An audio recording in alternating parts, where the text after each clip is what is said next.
Well, it's Tuesday, and that means it is time for another, and Lacey, we didn't prepare you for this, but it's time for a great debate. What are we debating? So you got to do the echo. And joining us for the great debate today is Lacey Coleman, filling in for Paige while she's off this week, enjoying life as a married woman. But you're with Coastal Comfort Heating and Air. People have gotten to know you as a businesswoman, and now they've gotten to know you a little bit more personally, and I love that. Me too. But our great debate today, this is basically just we do a quick kind of this or that. You have to pick one. Yes, you can have a little bit more to say about it, but ultimately you have to decide on one. And it's October, Halloween's coming up, so we've been sticking with sort of October spooky themes for the month.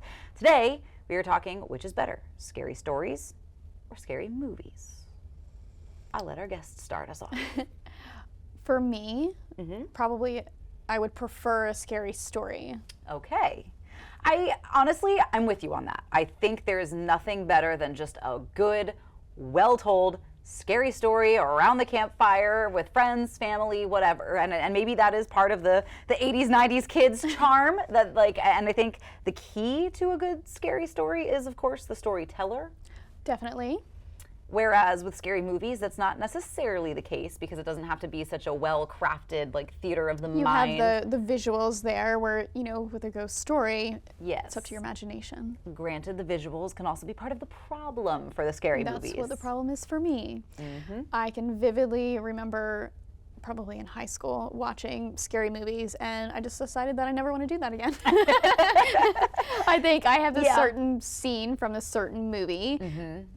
So many years later, only a couple of years, obviously. Still haunts you, yeah. Still, I can visually, it's like forever burned in my brain, and I hate it. So I think a fun, little cutesy ghost story that's my vibe. All right, I love that. I do like sort of the cute, spooky vibe as well. So I am more of a ghost story person myself. On our poll at CoastLife.com/vote, you guys are more scary movie fans, which again, I get it because you can entirely suspend your disbelief for a while. You get wrapped up in the gore and the graphics of it all. But I think it's hard to beat the classics. That's all. I am more of a psychological scary movie person as opposed to the gory, stabby ones. I do like the more psychological thriller horror genre, but I remember even the first time we watched Psycho in school in a music class, actually. It was a music theory course, and Hitchcock came up a number of times. But the shower scene, the and it's still to this day sometimes I'll check the shower a little bit more cautiously. That is so real.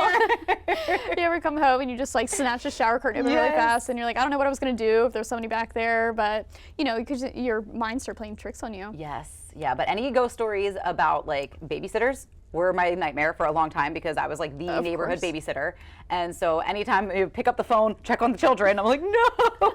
I don't know that I've ever gotten through a full scary movie. It's just too much for me. That's all right. This here on CoastLife is a safe space to talk about that.